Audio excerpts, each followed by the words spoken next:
Hey everybody, how's it going? Thanks for joining me this afternoon. I've got a great stream with a great guest that I think you're really going to enjoy.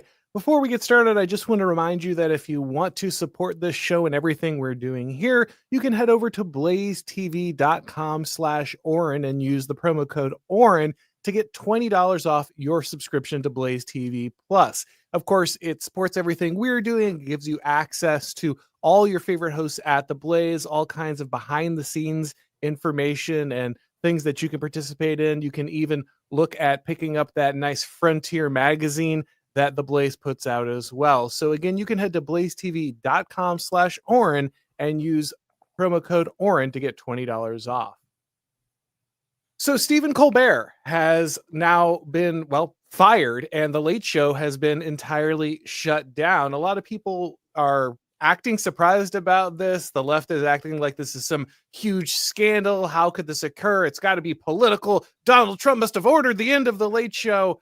But I have this weird theory that Stephen Colbert just hasn't been funny for a very long time, and that the pressures of the internet age are just slowly eroding the interest in any kind of late show for, any kind of comedy late show on major networks. Joining me today to talk about that is one of the funniest men on the internet, Wade Stotts. Thank you so much for coming on.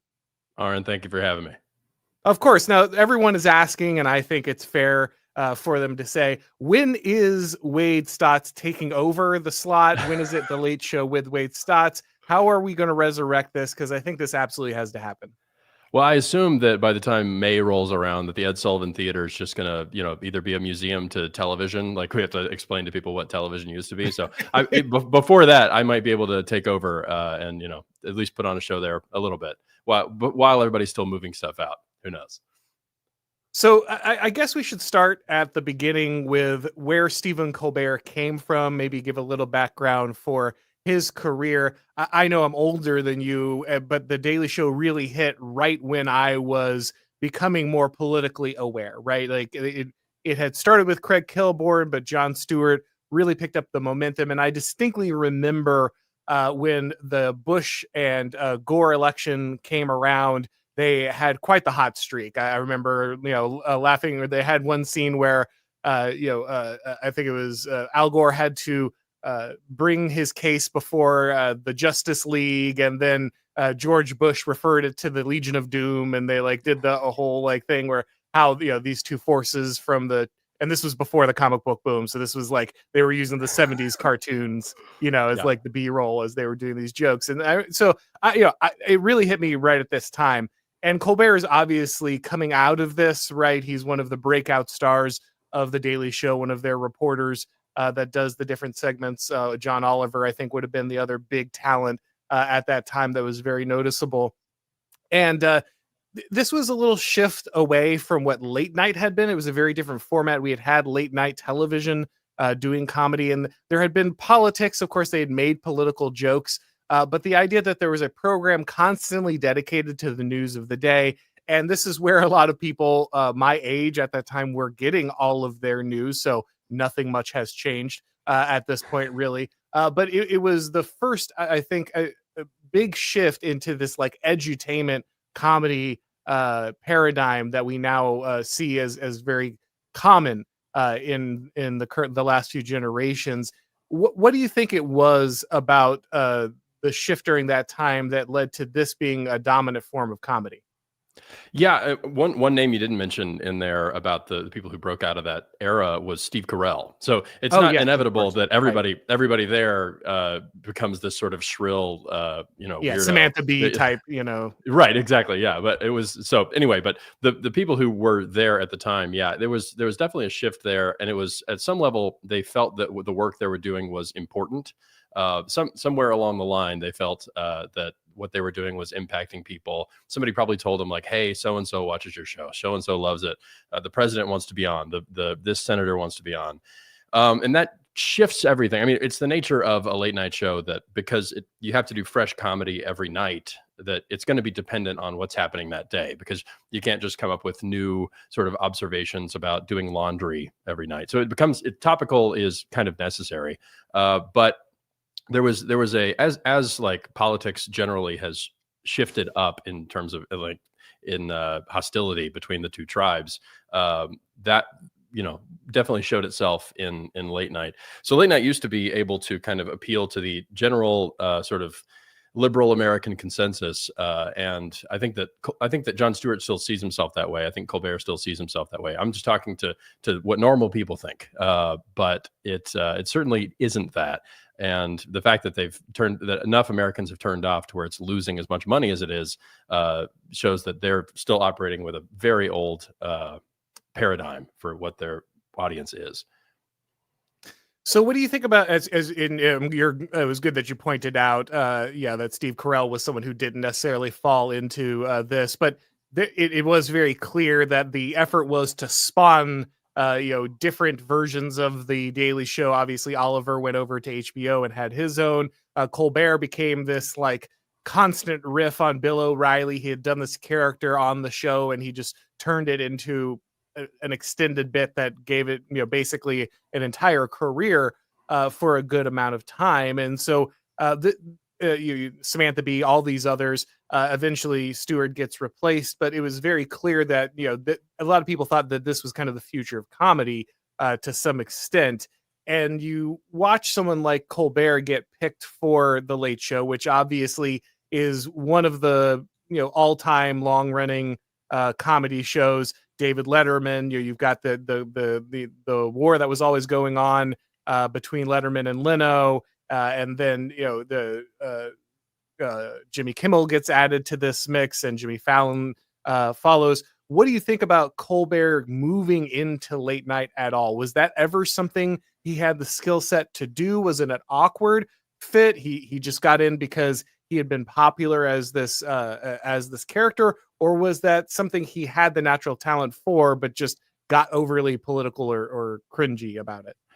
Yeah, I automatically put myself in the place of CBS at the time. So when CBS is searching around, what they did was the Late Show itself was basically a benefits package that they set up for David Letterman in 1993. So in 1993, they're trying to get Letterman from NBC to come over to CBS. And so they go, hey, what's the most attractive offer we can make him? He's going to be in the Ed Sullivan Theater, and we're going to rebuild it for him. We're going to give him more money than anybody else has in late night. It's just this like incredible sweetheart deal. And it was worth it to them at the time. But then 30 years go 24 years, I think he was at that show. 24 years goes on, and they have to hand that benefits package. Like imagine it's like this, the company car is a Bugatti, right? So they got a Bugatti to give the company car to David Letterman, and then that guy retires, and so you have to hand that Bugatti out to somebody else. So this huge Ed Sullivan Theater, the benefits, like the pay more money than anybody, CBS has to hand that off to somebody. Who do they hand it off to? And that's a really strange position for them to be in. Does Colbert have the talent? I think that was an open question at the time. I think a lot of people were saying, like, this guy has been playing a character. Everything he does is through one comedy filter with all the jokes being added on top of that. So is he funny on his own? It can sincere Colbert stand up to a nightly show, an hour? Because he used to do it half hour over on Comedy Central. Right. So twice as long every single night, and he can't hide behind the character. It was an open question at the time, and I think that it didn't take 10 years for the world to realize it. I think it just took 10 years for the money to run out, and for everybody to be able to say out loud, "Oh, this experiment didn't quite work out." Now I'm much more of a casual consumer of comedy. You're somebody who has thought about how to write jokes. Obviously do your own comedy program, and so this is something that you've broken down a little more than the average person. When I think back to late night comedy, I think of it as a little bit of a rite of passage for like late high school, early college kids. There's like this moment where you get a little, you want to start exploring comedy, stand-up comedy, these things, and you want things that are a little more topical, as you say, that kind of thing. You can stay up later. Being able to stay up later as a young person is a big shift for you at that time. So you can start catching some of these programs and for the first time, that kind of thing. But I start to look at this stuff, and I didn't watch a ton of Letterman and Leno, but when I did, they were never I was never knocked down by how funny they were. And that makes sense. You got to do this day in, day out. Not everything's going to land. You got to fill a lot of airtime, and it's a lot of, hey, how do we get another, ridiculous interview on the street on Thursday to fill 10 minutes? But I did feel like it was funnier. It was funnier than a lot of what's being put out by Kimmel and Colbert. I don't know if you saw that Kimmel, what was it? Jimmy Fallon doing the jorts thing, and the whole joke is just that they cut pants, at the knees in the 90s. Like, that's it. There's nothing else in there. And so I just think about this. I'm like, am I just being an old man? Am I just, shaking my fist at the sky? Back in my day, comedians were funny, or is it really, has the quality actually gone down? Yeah, what you mentioned about staying up late, another piece of that is that on television, you can't do really edgy stuff until late at night. So once the like local news, the late local news goes off, then people were able to push a little more edgy. So and in the Johnny Carson era, there was a lot of innuendo, but now people don't have to stay up late to see the most disgusting, perverse stuff in the world, and you can just watch that anytime that you want. So if people have an appetite for that, it gets sated elsewhere, and so it's like TV 14. Ooh, you have to stay up past the late local news to watch that on network television. So that's another piece, and our relationship with edgy content is way different than it used to be. And they could get away with more on cable with Stewart and Colbert and stuff like that. But yeah, we don't have to wait for stuff like that as much if the jokes aren't already on Twitter. But there's also our changing relationship with celebrity. You mentioned the Jorts sketch, and from what I can tell, the joke was about like, aren't jorts a funny thing that exists? I guess that was the premise, but the actual thing that was supposed to elicit the laughs was how many celebrities they fit in one video, right? So they got Jimmy Fallon, wow, they got Will Ferrell, whoa, they got Nick Jonas, oh my goodness, and we're all supposed to feel just thrilled that these three celebrities are on our screen at the same time. And that's just not, we don't care about the celebrities anymore. And if they're not making us laugh, then they're no good to us. So it's the joke, again, it gets lost on people who don't really care who Nick Jonas is. And so the last people that it does appeal to is sort of millennials, and the millennial, the millennialness of the whole comedy thing was, I think, especially illustrated, we can talk about this later, by the responses of Stewart and Colbert in their sort of phony edginess. But yeah, like I said, we'll talk about that later.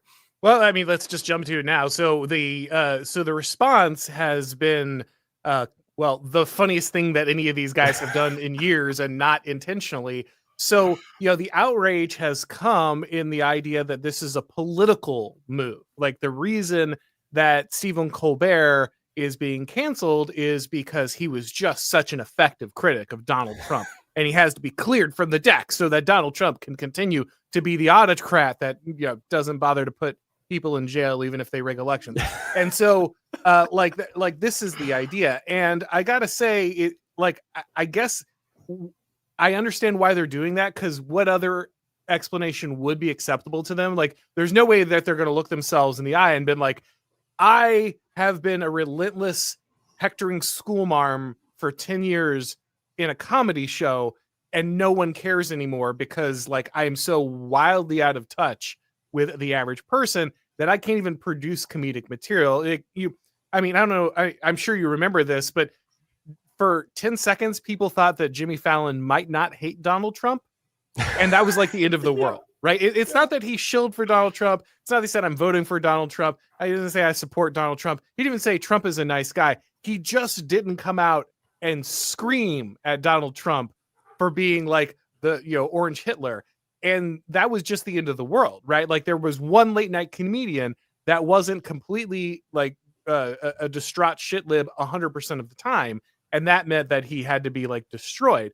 And so Stephen Colbert did the exact opposite. Obviously, we for the thumbnail, we've got that insanely cringy Vax skit that he did and all of this.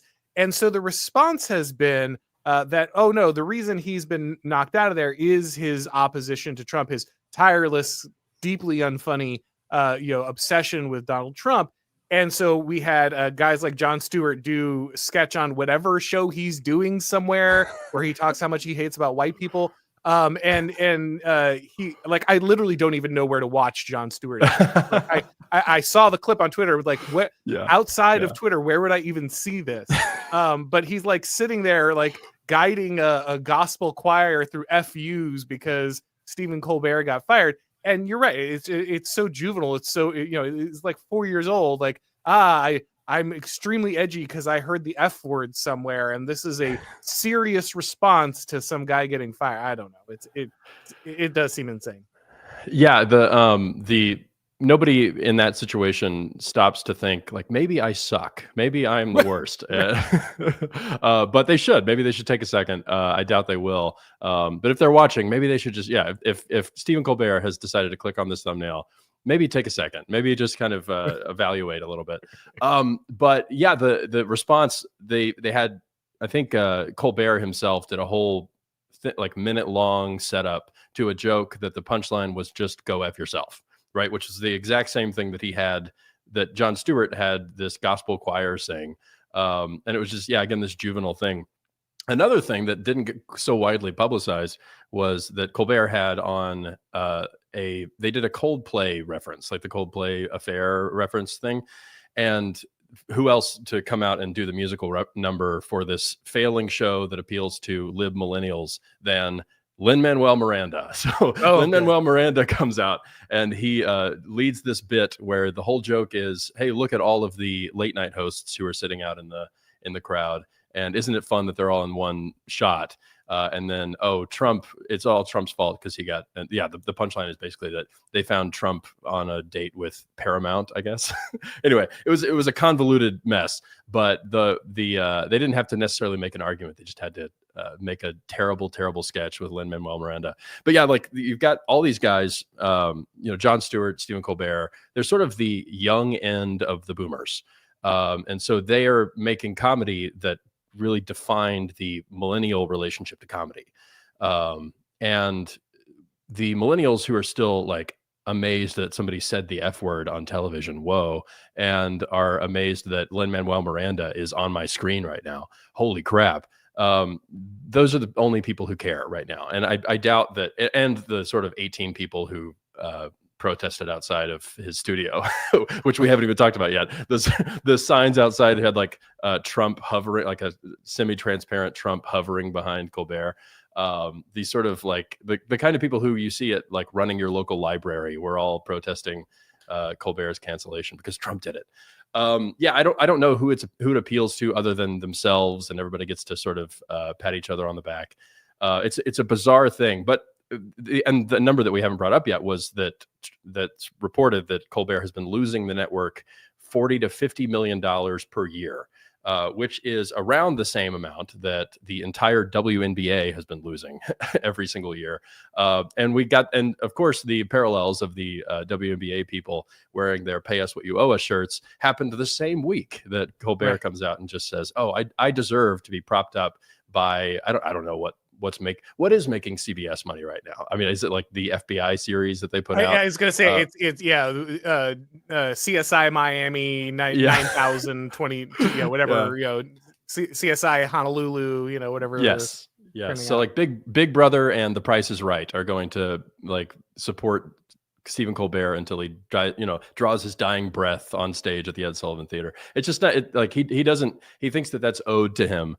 But it's bizarre, and people treating him as some kind of crazy victim is hilarious to me. But the fact that he is so self-serious about it totally undermines everything that he's ever done. So like he played this blowhard character on Comedy Central who thought he was the most important thing in the world and everything he said was deserved to be listened to. And now he's become that guy, but from the liberal angle. You see that also in the way, so the news media and the way people are reflecting on it, they're not reflecting on it in the same way like when Don Rickles died, like the great comedy, or like Bob Newhart died. These great comedy heroes, they play clips from their sitcoms or from their great roasts, these amazing things. When CNN is paying tribute to the body of work of Stephen Colbert, they just play a montage of him saying like Trump is a fascist and saying that nobody wants to admit that Russia stole the election, and it's like all the same stuff that they've been saying. So like, Stephen Colbert must be losing his television show for saying the same thing that every other television show is saying. It's a very strange thing, and again, they don't treat him like an entertainer. They treat him like one of them, one of the serious news people. But yeah, and another angle on this also is that Colbert, because he's doing a quote unquote comedy show, he can say all the things that they're secretly thinking. A lot of people have pointed this out, but the fact that they didn't have any real evidence about the Trump P tape or whatever, the Russia P tape, Colbert could just do 1,000 jokes about it, and people absorbed it as if it was reported, as if there was evidence for it.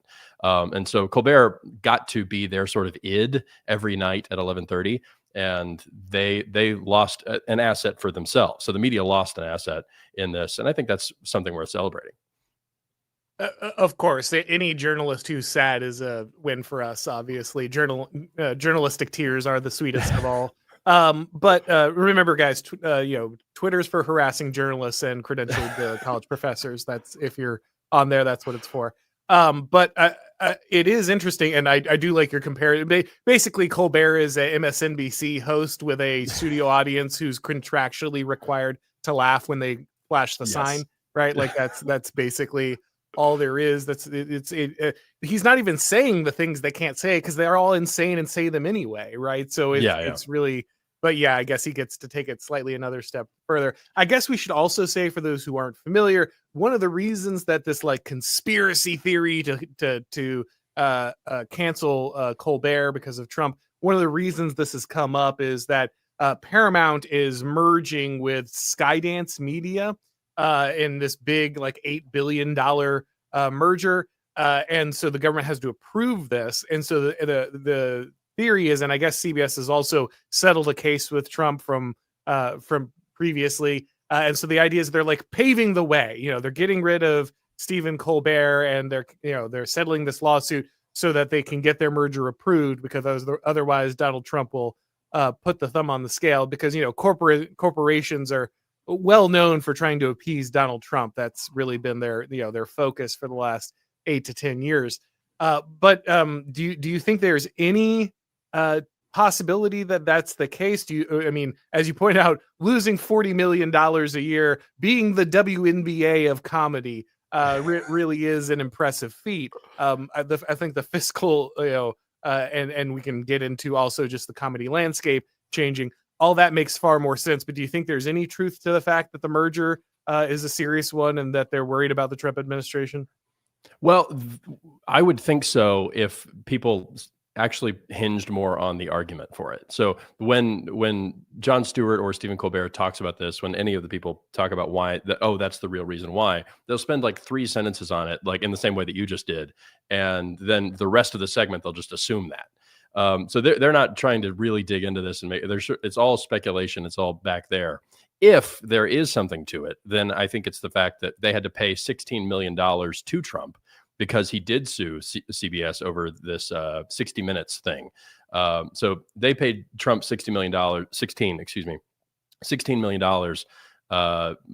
the 60 Minutes like libel suit or something. I don't remember exactly.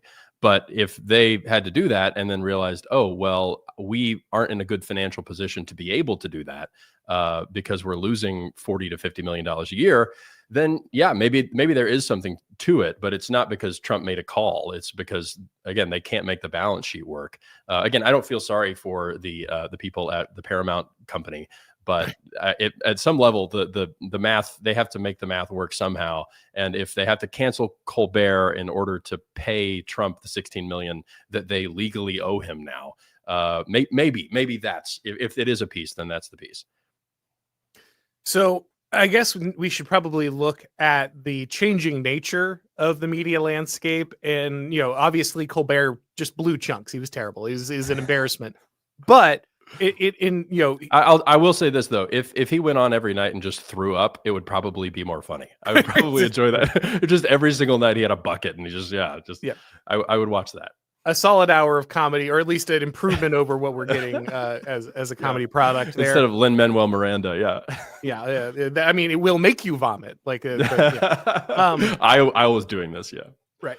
But ultimately, the big thing that has changed is, and it's hitting everybody, is just the way that media works, right? It used to be, and you already pointed this out to some extent, the one of the reasons that Hollywood really held sway over the American imagination. The reason that the media and the TV networks and these things really captivated people was that we were a country that, for the first time, I think, after World War II, were really actually galvanized as a culture across the entire nation by mass media, right? You couldn't have gone from California to Vermont to Texas to Florida to Georgia, but all of you were watching the same 3 television shows, listening to the same radio, watching the same movies. And so celebrity really became the American version of like the elite court, right? Like the kingly court. Like you said, the simply the fact that people had other celebrities on their show was just spellbinding to people. You know, the fact that you could just watch a couple of these crooners, you know, walk onto the set with each other and start to, I don't know why I can't remember suddenly any of their names, but like Bing Dean Crosby Martin and these, or something. Yeah, right. yeah. Thank you. Dean Martin was the one I was trying to get a hold of. But the fact that it's a Dean Martin show. What do you do on the Dean Martin show? I kind of get a little drunk and talk to other celebrities, and then we break into song randomly, right? Like that was a whole format, and like people were captivated. They loved this stuff. My grandparents would talk about it endlessly, right? Like this was what kind of bound culture together. And so the simple appearance of these people was a huge deal. And also, as you say, we had these rhythms of media consumption. There were certain restrictions on what you could watch, when you could watch it, when it could be on. So the fact that there was a specific time for people to watch this type of content simultaneously set the clock for a lot of people in a way, ordered their day in a certain way. None of that exists anymore. Everything is immediately available. Like you said, you're far more likely to see the jokes on Twitter or on YouTube or somewhere else than you are actually watching them on the show themselves. And you can watch any kind of blue comedy you want at any time. It doesn't matter.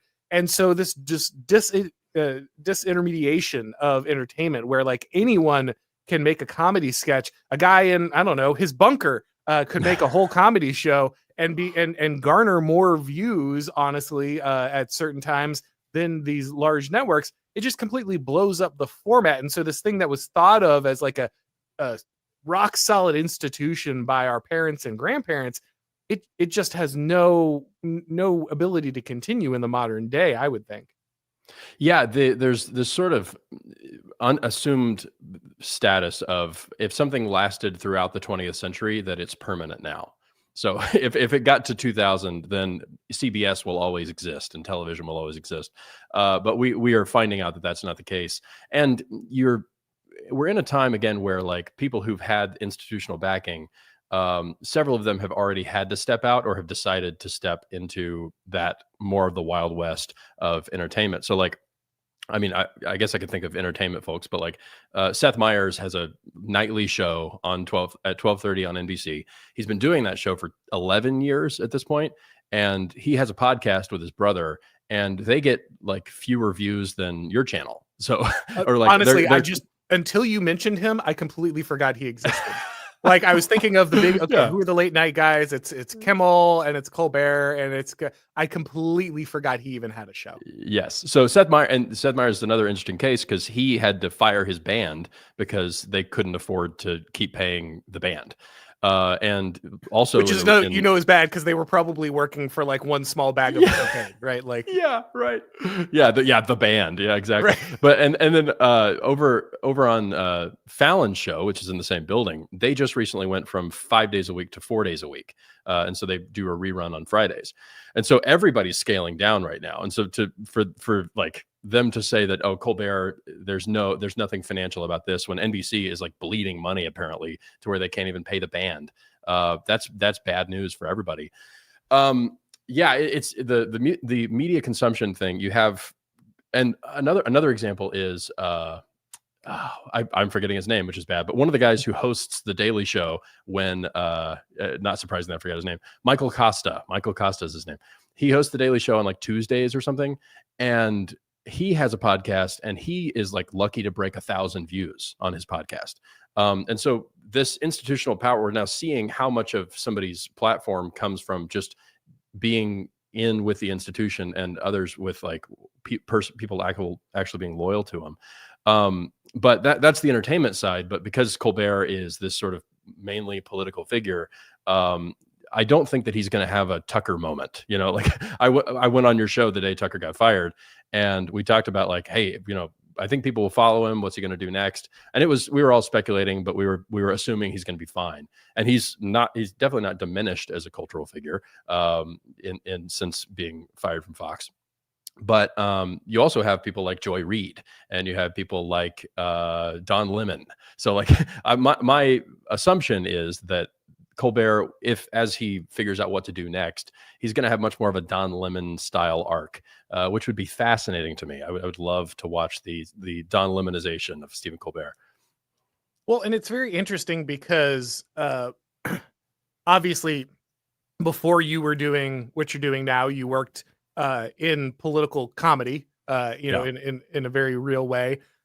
Steven Crowder, you know, a lot of these guys broke out. Obviously, we're talking On the Blaze right now, which is its own, you know, completely removed from the mainstream TV system, you know, network system, form of political commentary. Everybody and their mother has a podcast at this point, YouTube, all these channels. You know, the political space has been so thoroughly shaken up because the media lost control. You know, these, you know, it's not just Fox News versus CNN's versus, you know, all these 24-hour news networks. You can do your own thing. You can get way better numbers often going out and striking on your own. So there is this weird dichotomy that exists because at one point, you know, both in television and in music and in comedy, all these things, the studio system was the key, right? As you say, you know, it started out where some people could get famous on their own, but then it became, well, you need to plug into the system and they will develop you. And they're the ones who are going to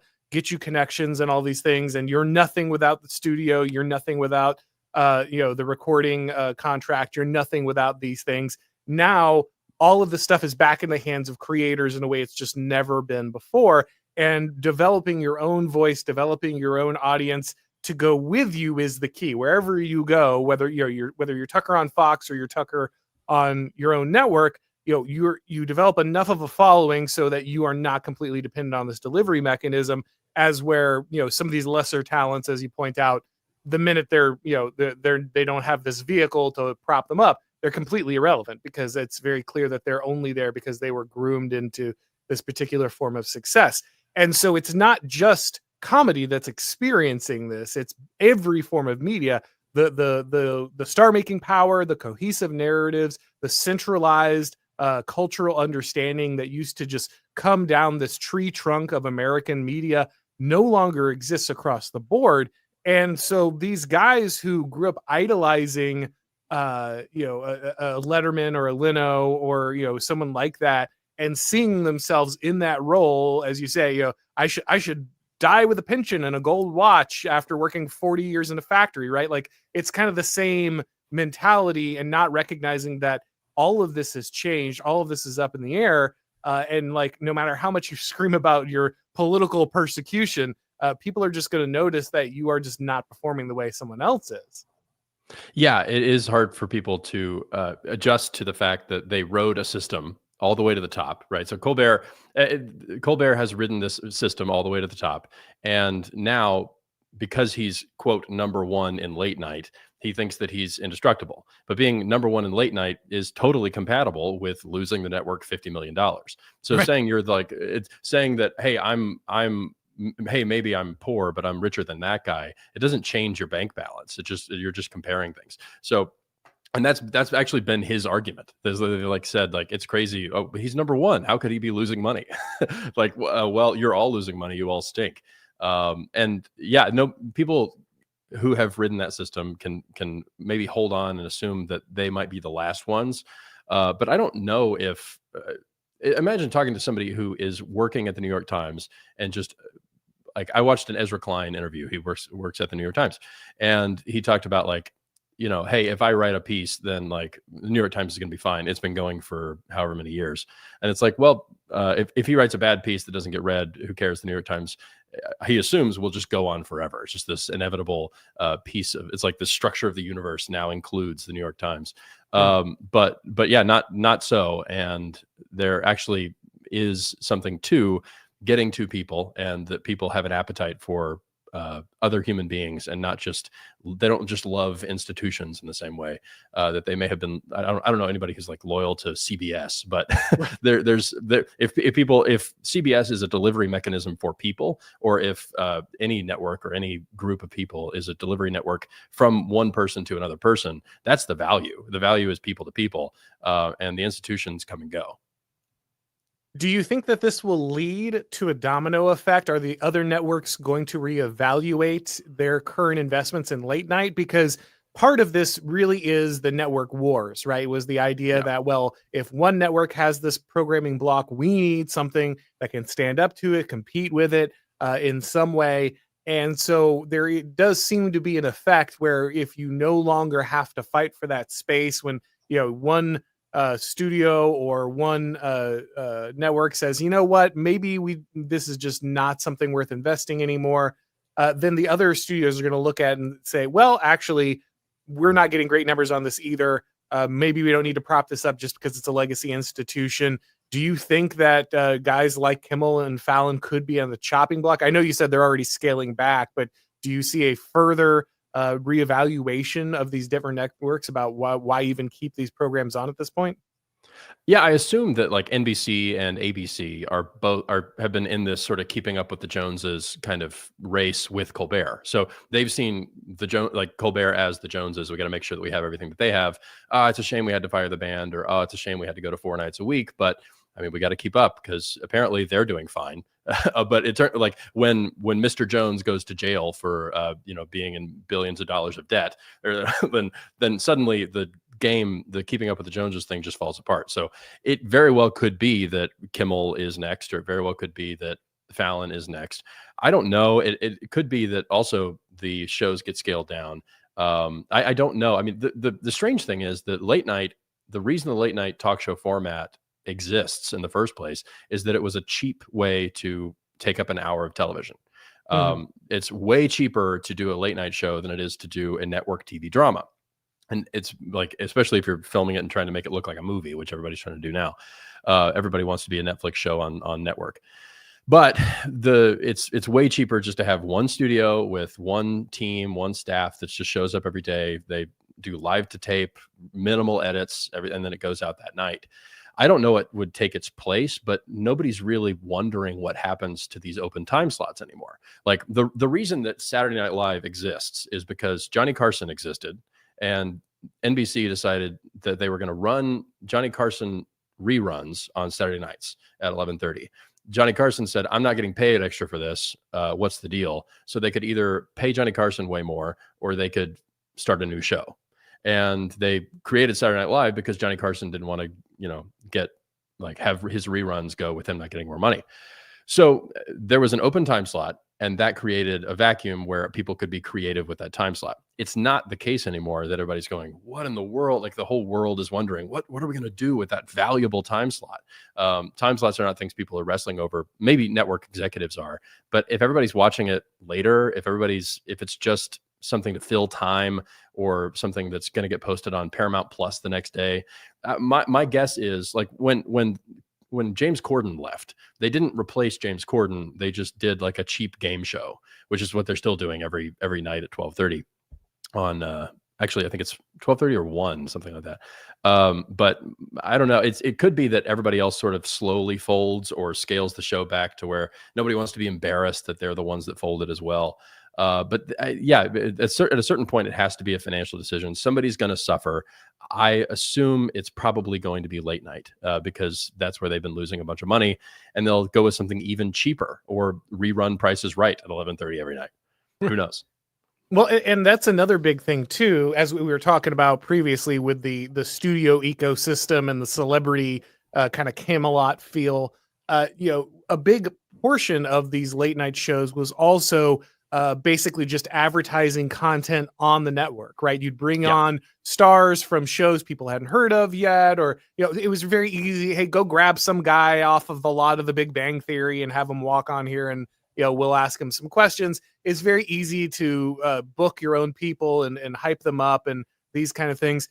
But now the advertising for that, it does nothing. Like, who's sitting there watching? I still see more people talking about like old interviews where Craig Ferguson was hitting on actresses more than anything. When's the last time you saw a celebrity interview from a late night show ever? Right? Like, it just never happens. You never even see the clips of these things anymore. And so like that big function of getting out there and putting these stars in front of stuff just doesn't work anymore. And it's interesting because as you say, everybody's trying to do something cheaper.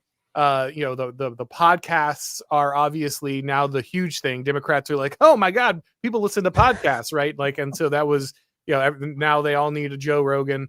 But the podcasts just don't cost that much, to produce compared to obviously television.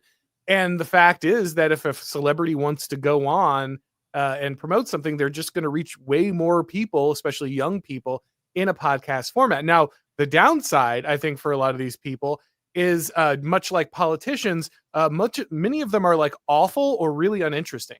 And so the late night format was much easier for them because the interviews are only like 10 minutes. The hosts can protect you a lot. We're cutting away. Well, we'll just throw it. We'll turn it into a game or something. There are all these things you could do with like a super boring or awful person to kind of distract from the fact that they can't really survive. But you put them on an hour and a half podcast, there's just nowhere to hide, right? Like, and so you end up in this scenario where a lot of these people end up saying the stupidest things in the world and destroying their own movie on their press tour because they just can't keep their mouths shut when in these extended interview formats.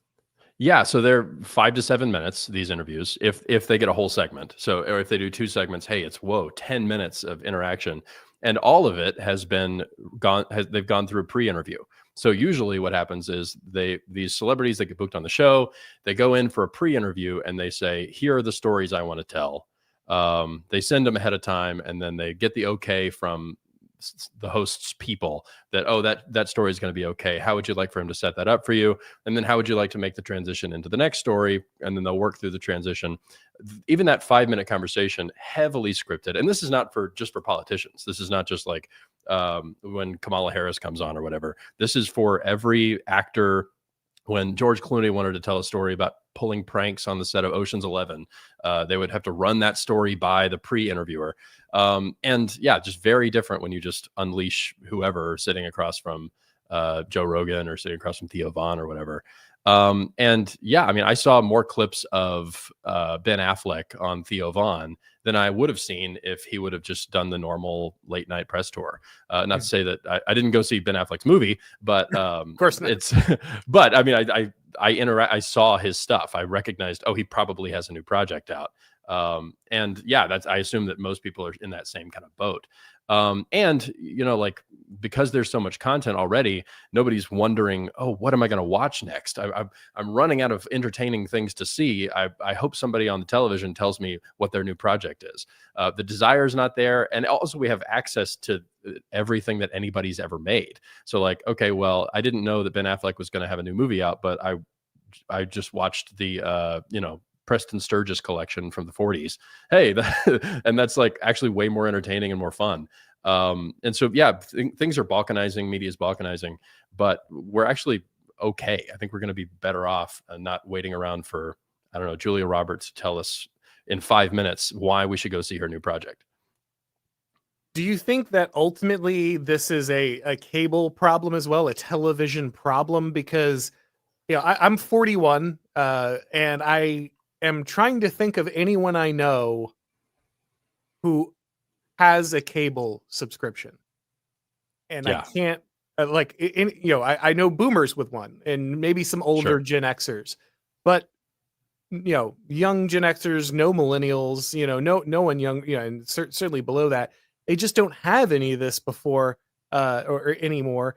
And so, is there a reason to produce content in this format after the boomers kind of go away? I mean, I imagine we'll probably have on-demand television, Netflix's, Amazon Prime's, or whatever we call the network. But, there will be these streaming services that will still deliver something like television content in the way that we used to remember it. But the idea of scheduled, time-based, sequential television being something that you regularly subscribe to and just turn on to see whatever's on, is that even going to exist? Because Yeah, I think 10 years ago, the idea was, well, yeah, people love to end up, turning on the TV and they just want to watch something. That was an appealing argument, I think, about 10 years ago. But now I don't think if you tried to explain to like Zoomers or Gen Alpha how that even worked, I don't think they'd care at all. Yeah, the late night format is definitely a relic of that because, well, first you have the monologue, and like Letterman's monologues were never the best thing in the world, but you watch through the 4 minutes of him doing stuff, and then I wonder what their the top 10 list is going to be, and then after that, like you turn on Letterman because I heard so and so is going to be on. You don't sit through something in order to watch something else, unless it's an ad, I guess. But now, yeah, people just don't. That's not the way people consume content. And so when that format hits the internet, why Jimmy Fallon did really well on YouTube for a few years is that he broke up his show into pieces. So, okay, he was already doing the clip show. Yeah. Yes, exactly. Yeah. And so his whole show was just, okay, we got this 5-minute thing that goes out. The monologue is this thing. And that's basically what every late night show did after that. But is there a reason now for somebody to do an hour-long thing where the opening section is its own standalone thing, and then there's an interview which is its own standalone thing?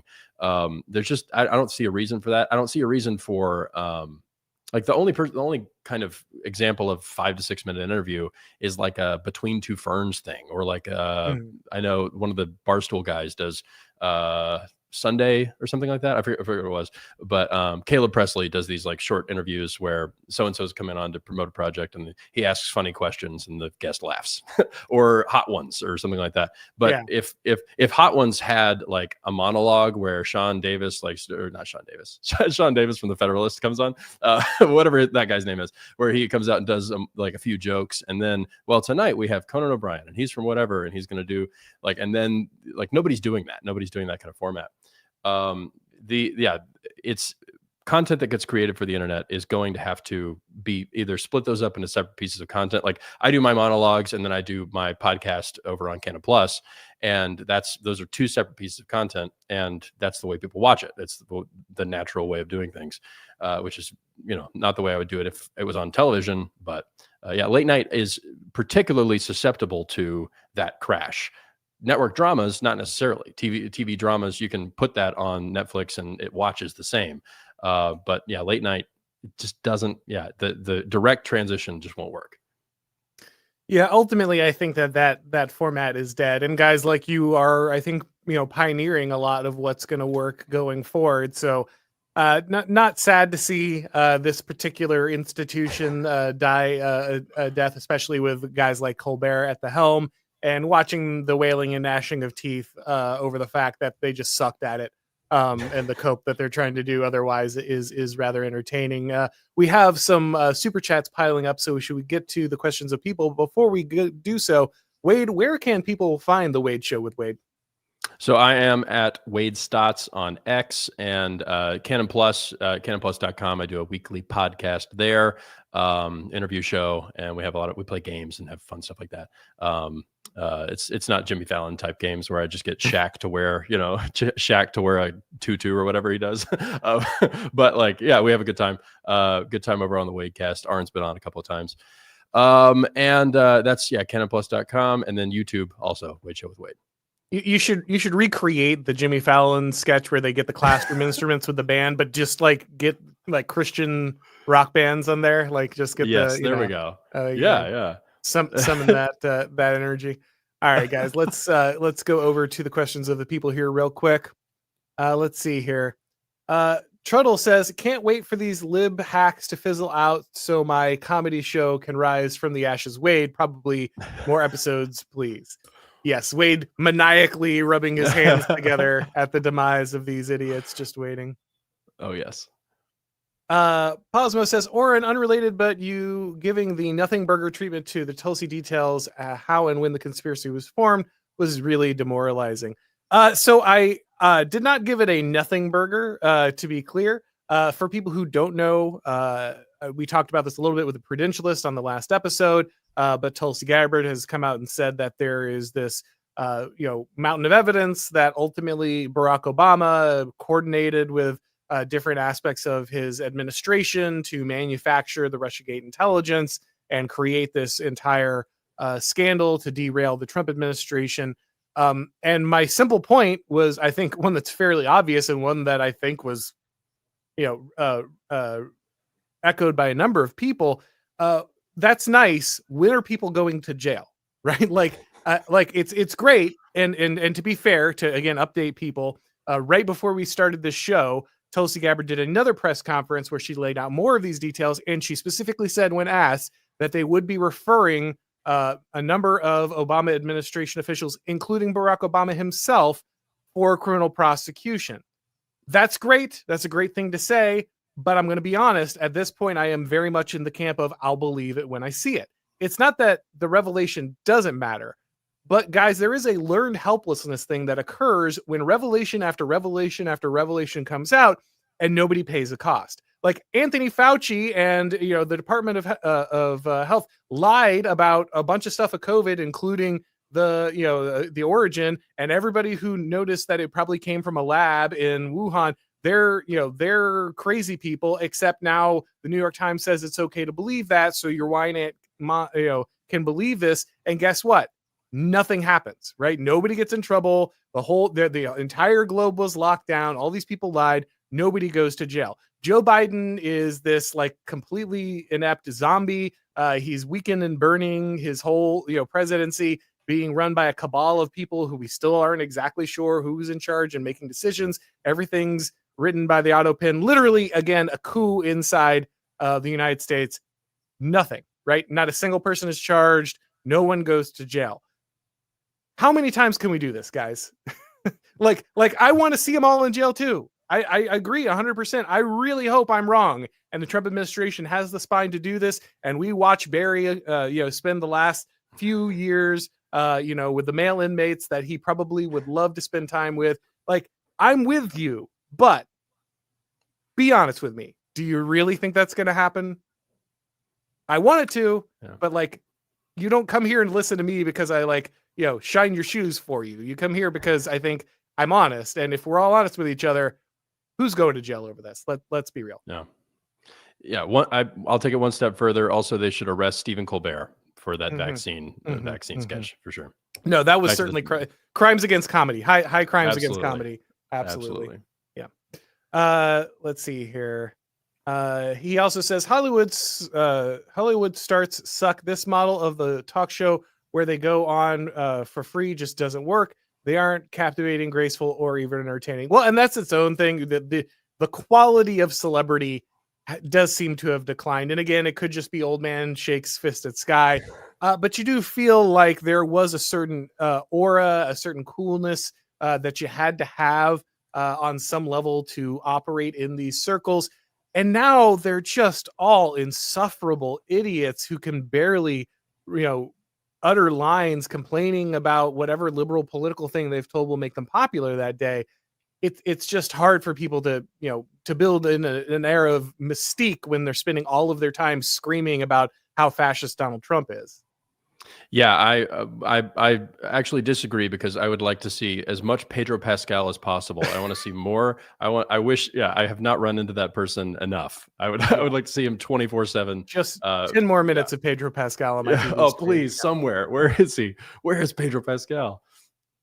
Yeah, there's exactly two men working in Hollywood, I guess. I don't know. Robert Weinsfeld said, Wade Show with Wade is awesome. Many people are saying. Buck Mulligan says, James Lindsay was just referred to a Democrat Twitter account as woke right for demanding the FC files be released. What is happening? James is insane. I don't know what to tell you. Like, he just calls literally anything woke right. I haven't seen what you're talking about because James has me blocked, but I trust that he is doing that. James would call a rock woke right at this point. He literally called a ham sandwich woke right. That's not even a joke. That's just a thing that really happened in real life. So, shock. Creeper weirdo. Skibbity Biden is still haunts me. The cringe of it. Was that that was like a skit, right? One of them did. I can't remember. Yes, that was Sounds familiar. Colbert. Okay. Yeah, Skibbity Biden, and it was a way of it was like Biden is trying to appeal to Gen Z voters by doing Skibbity Biden, and they played Skibbity Toilet, but with Joe Biden's face on it. I It don't know was what any of brilliant. those words mean. Yeah. You're basically explaining events on Mars to me right now. Like, Yeah, you're better off. I envy okay, you, Auron. fair enough. Fair enough. I am old. We've established this. Alex says they use millennial writers and they are so cringe. Yeah, I'm sure that the quality of writers is not helping that program at all. Philosophical Thirstworm says my cousins went to Colbert's Sunday school lesson at St. Cassin, and it was that kind of Protestant rock band guitar crap any good Catholic should hate. Yeah, a lot of people have focused on Colbert's Catholicism.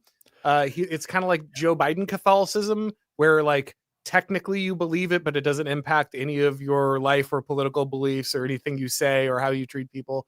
And so neat, I guess. But yeah, I wouldn't be surprised to show up at a Stephen Colbert Catholic service and find out it's slightly less Catholic than you'd expect. Yeah, Colbert. I mean, I remember when evangelicals were talking about how excited they were to have a Christian on television in a public-facing position, but it usually said something about where that evangelical stood on just about everything.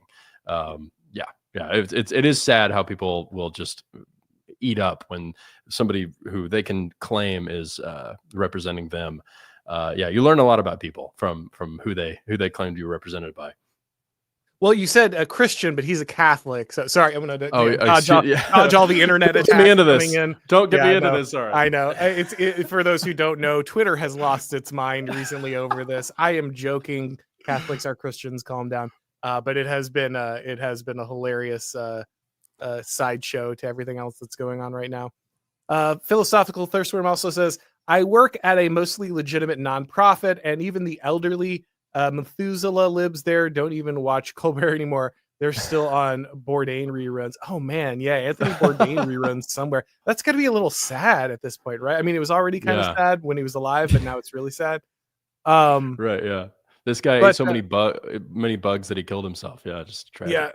Yeah. But it is amazing that it's true. I don't even when I'm around older people, I don't hear anyone reference, hey, did you catch Colbert last night? Right? Like if I'm sitting, I could be sitting down playing Pinochle and not expect to hear, at the monthly bridge meeting and not expect to hear anyone talk about this. So even the intended audience, even the people who should, in theory, be the legacy audience for this, seem completely oblivious. In fact, I would venture to guess that younger people probably see more late night comedy just because they're on the internet more and see more of the clips than people who actually watch it live at this point. Yeah. And another piece of this also that I forgot to mention was like Colbert framed himself always as like the comedy nerd or like the guy who had like off the wall sensibilities. And like, if you watch the old show, there are some jokes that are like, not just standard punchlines, and would do more madcap stuff. And I enjoyed that stuff. I think he's good at it, but he didn't carry that over. And so I think that some of the older crowd that he's trying to go to aren't going to take some of the, I don't know. It's a sensibility that doesn't really lend itself to that kind of format. So he's leaned more on just the straight, like Trump is a fascist thing. Conan O'Brien tried to make the madcap thing work at 11:30, and we all saw that worked out for him. True enough. All right, guys. Well, it looks like that's everything. Want to say that, of course, if you are not watching The Wade Show for some reason, you should fix that immediately. It is certainly better than any late night comedy show. Not that I'm really, waxing too high praise on the Wade with that one, but he is clearing that limbo bar. But you should definitely be watching his show. And if it's your first time here, of course, you need to subscribe on YouTube, click the bell notifications, all that stuff when we go live. Remember, guys, if you don't click the bell and the notifications, YouTube's just not going to show you anything because they don't believe that being subscribed to a channel means you want to see any of it. Also, if you'd like to get these broadcasts as podcasts, you need to subscribe to the Auron MacIntyre Show on your favorite podcast platform. When you do, leave a rating or review. It really helps with the algorithm magic. I want to thank everybody for watching. And as always, I will talk to you next time.